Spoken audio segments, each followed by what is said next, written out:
Hi students, நம்ம இன்னைக்கு என்ன கிளாஸ் எடுக்க போறோம்னா எலக்ட்ரானிக் கான்ஃபிகரேஷன். இது எப்படியெல்லாம் ஈஸி மெத்தட்ல நம்மளால அட்டெண்ட் பண்ண முடியும். ஒன்ஸ் எலக்ட்ரானிக் கான்ஃபிகரேஷன் தெரிஞ்சாதான் உங்களால என்ன क्वेश्चन அட்டெண்ட் பண்ண முடியும்னா 12th ஸ்டாண்டர்ட் ஸ்டூடண்ட்ஸ்க்கு வந்து பாத்தீங்கன்னா டயாமேக்னெட்டிக்கா ஒரு காம்ப்ளெக்ஸ் டயாமேக்னெட்டிக்கா பாராமேக்னெட்டிக்கா ஈஸியாக அண்டர்ஸ்டாண்ட் பண்ணிட்டு உங்களால் எழுத முடியும். பாண்ட் ஆர்டர் ஈஸியாக கண்டுபிடிக்க முடியும். நெக்ஸ்ட் வந்து பார்த்தீங்கன்னா விபிடி தியரி எல்லாமே ஈஸியாக அட்டன் பண்ண முடியும். அப்போ இதுதான் உங்களுக்கு வந்து பேசிக்ஸ். இதை அண்டர்ஸ்டாண்ட் பண்ணிட்டீங்கன்னா அந்த 5th சாப்டர் ஃபுல்லாக உங்களால் ஈஸியாக வந்து எக்ஸாமில் ஸ்கோர் பண்ண முடியும் மார்க்ஸ். அப்போ ஃபஸ்ட்டு வந்து பார்த்தீங்கன்னா எப்படி எல்லாம் நம்ம எலக்ட்ரானிக் கான்ஃபிகரேஷன் போடுறோன்றதை அப்ளை பண்ணலாம். நம்ம ஃபஸ்ட்டு அட்டாமிக் நம்பர் ஸ்கேண்டியம். ஏன்னா நம்ம வந்து ஸ்கேண்டியம் எடுக்கணும்னா ஃபர்ஸ்ட் டிரான்சிஷன் எலமெண்ட் தான் ரொம்ப ரொம்ப இம்பார்ட்டன்ட். டி பிளாக் எலமெண்ட்லேயே வந்து பார்த்தீங்கன்னா transition element, D block element are transition எலமெண்ட்னு சொல்லுவோம். அதில் ஸ்கேண்டியம் முதல் ஜிங்க் வரை. Scandium atomic number 21, zinc atomic number 30.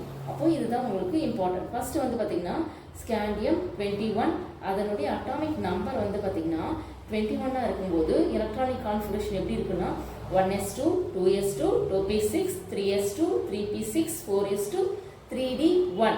அப்போ எதனால நம்ம வந்து ஆர்கன் அந்த இடத்துல போட்டிருக்கோம்னு சொல்லிட்டு பார்த்தீங்கன்னா அப்போ மேலே பாருங்க 1s2, 2s2, 2p6, 3s2, 3p6.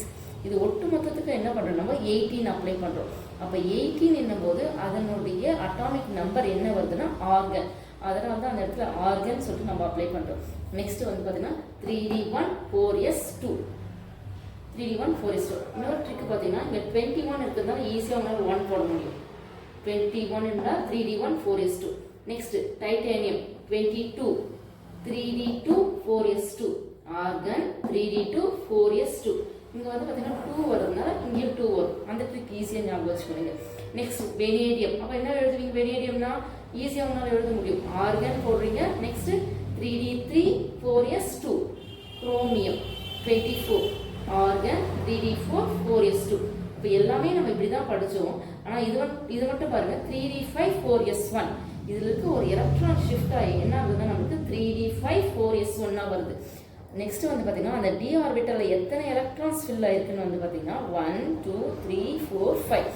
5 இருக்கிறதுனால ஸ்டூடெண்ட்ஸ் நம்ம இது வரையும் ஸ்கேண்டியம் முதல் மேங்கனீஸ் வரையும் பார்த்தோம். நம்ம நெக்ஸ்ட் வந்து பார்த்தீங்கன்னா அயன் அட்டாமிக் நம்பர் 26. அப்போ எலக்ட்ரானிக் கான்ஃபிகரேஷன் எப்படி பண்ண முடியும் நம்மளால, இங்கே 6 வருதுன்னா 3d6, 4s2.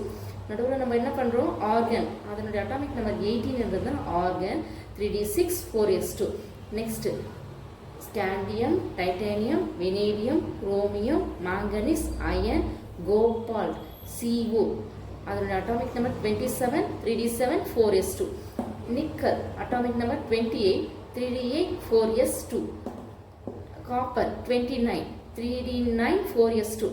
இப்படி தான் இருக்கும் நம்மளுக்கு. ஆனால் இப்படி இருந்தால் நம்மளுக்கு என்ன ஆகாதுன்னா ஸ்டேபிளாகவே இருக்காது. ஆல்ரெடி நம்ம பார்த்தோம், என்ன காம்பவுண்ட் பார்த்தோன்னு சொல்லிட்டு உங்களுக்கே தெரியும். அதில் அதே மாதிரி சேம் மெத்தட் தான் நம்மளுக்கு வந்து பார்த்திங்கன்னா காப்பர்லேயும் பார்க்க போகிறோம் நம்மளுக்கு. Next 3d9, 4s2. அப்போ ஒரு எலக்ட்ரான் ஷிஃப்ட் ஆகும்போது நம்மளுக்கு என்ன நடக்கும்னா 3d10, 4s1. அப்போ 10 இருக்கும்போது அந்த எலக்ட்ரான்ஸ் எல்லாமே இந்த ஆர்பிட்டாலில் ஃபில் ஆகுது நம்மளுக்கு. 1, 2, 3, 4, 5, 6, 7, 8, 9, 10. அப்போது அந்த எலக்ட்ரான் எல்லாமே இந்த ஆர்பிட்டாலில் ஃபுல்லாக கம்ப்ளீட்லி ஃபில்லாக இருக்கிறதுனால இது வந்து ரொம்ப ரொம்ப ஸ்டேபிளாக இருக்குதுன்னு சொல்லிட்டு சொல்கிறாங்க.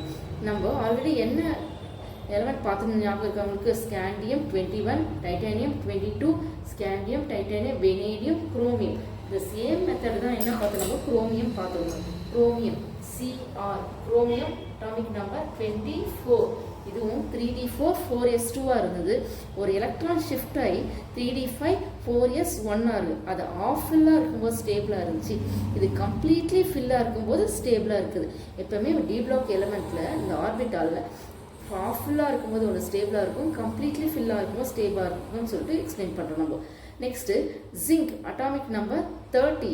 இதனுடைய electronic configuration organ 3d10, 4s2.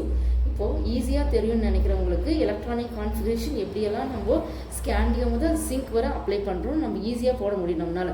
இது தெரிஞ்சாதான் உங்களால் கண்டிப்பாக என்ன பண்ண முடியும்னா பாண்ட் ஆர்டர் கற்றுக்க முடியும், டயாமேக்னெட்டிக்காக பாராமேக்னெட்டிக்காக கண்டுபிடிக்க முடியும்.